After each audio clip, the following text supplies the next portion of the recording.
तो सबसे पहले अनाउंसमेंट की वीकली राउंड अप का जो स्क्रिप्ट है वो लिखा जा चुका है और अब एक दो दिन में इंशाल्लाह वीडियो आ ही जाएगी और अब आपके इंतज़ार की घड़ियाँ ख़त्म होने वाली है। तो चलते हैं आज की अपनी इस वीडियो की तरफ। तो एशिया कप का जो हाइब्रिड मॉडल था वो एक्सेप्ट हो चुका है और अब 4 मैचेस पाकिस्तान में होंगे, जबकि बकिया के 9 के 9 मैचेस श्रीलंका में होंगे, जिस पर बहुत ज़्यादा डिबेट और बातें चीतें चल रही थी कि क्या होगा और क्या नहीं होगा, क्योंकि पिछले साल ही भारत ने जो था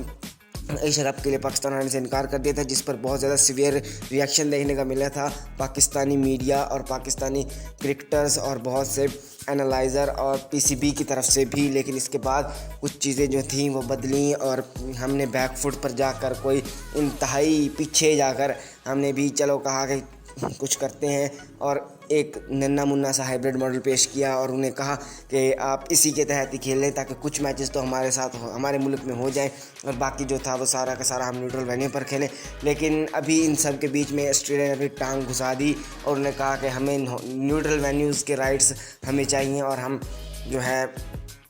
वहाँ आकर हमारे मुल्क में होने चाहिए सारे के सारे मैचेस, जिस पर पाकिस्तान काफ़ी ज़्यादा खफा भी होगा कि अपना वाला जो एशिया कप था वो तुम करवा नहीं सके और हमारे के बीच में टांगे अड़ाने आ गए हो। और काफ़ी ज़्यादा बातें भी हुई और हम नाराज़ होकर भी बैठ गए दोस्त श्रीलंका से। लेकिन at the end of the time वही हुआ कि एशिया कप का हाइब्रिड मॉडल तो एक्सेप्ट हो गया, लेकिन इसके साथ जो बाकिया मैचेस थे वो श्रीलंका में ही हुए और अब श्रीलंका होस्ट करेगा, लेकिन होस्टिंग राइट्स जो होंगे वो पाकिस्तान की तरफ से ही होंगे। तो थोड़ी बहुत ही कामयाबी तो हमें मिली है, जिसकी बिना पर हम कह सकते हैं कि हाँ हमने कुछ तो हासिल कर ही लिया इतने वक्त की जंग के बाद। लेकिन बात वही है कि इसमें तो फिर हमारी जो अवाम है वो कह रही है कि इंडिया को घुटने टेकने पर मजबूर कर दिया, पैसे उनके इतने पैसों के बावजूद उनकी बात किसी ने नहीं मानी। भाई उन्होंने अपनी बात तो मनवा ली कि पाकिस्तान हम नहीं आएंगे और वो नहीं आ रहे और आप मरते मराते आपने नेपाल शिपाल के मैचेस ही करवाए हैं अपने मुल्क में, तो ज़्यादा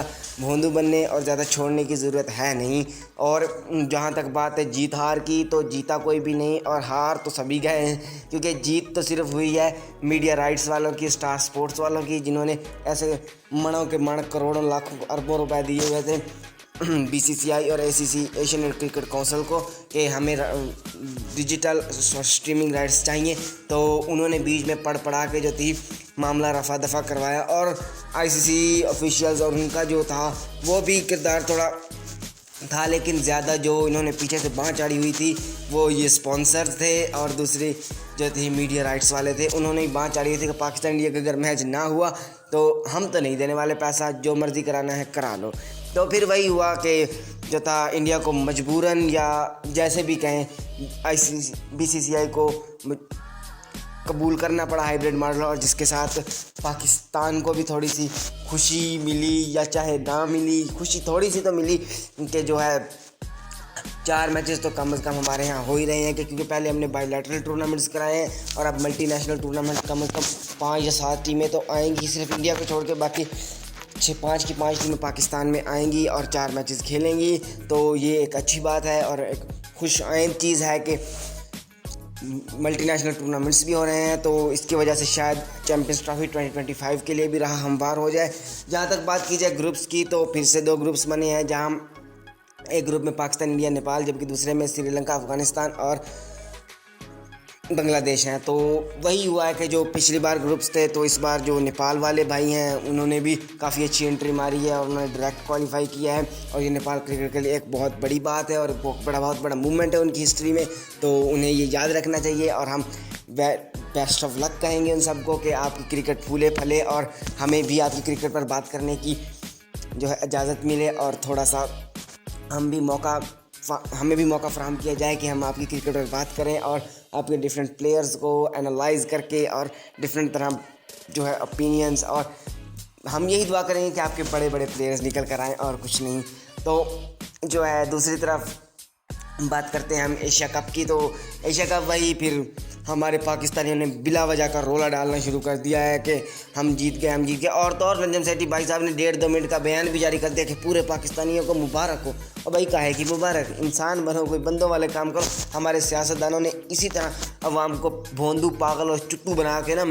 एक लकीर के पीछे लगा देते हैं और हमारी आवाम भी बिल्कुल उसी लकीर के पीछे लगी रहती है और साल से उसी लकीर के पीछे लगी है, ना उसे छोड़कर जा रहे हैं ना कुछ और कर रहे हैं। पता नहीं ये कब ख़त्म होगा और हम अपनी दिमाग की क्रिटिकल थिंकिंग को कब ओपन करेंगे और हम कब लकीर के फ़कीर बनने से हटेंगे। तो भाई इतना ही कहना चाह रहा है कि जीता पाकिस्तान तो नहीं है इस मामले में और हारा इंडिया भी नहीं है और हम भी हारे नहीं हैं, यानी सबकी बात का मान रख लिया गया है और जो जीते हैं वो है पैसा वाला, क्योंकि वो कहते हैं ना बाप ना भैया, सबसे बड़ा रुपया। तो पैसा जीत गया है और बाकी सब हार गए हैं। चलो जी, that was it for today's episode. We'll catch you guys in the next one. Till then, Allah Hafiz, goodbye, and as always keeping cool because I am GM and I'll never make you fool. और पिछली मैंने जो थी video बनाई थी कि Pakistani players क्यों इस कदर लीग्स में खेलने जा रहे हैं, तो उसका भी लिंक यहीं कहीं फ्लैश हो रहा होगा, जाकर देख लेना। Okay, bye bye.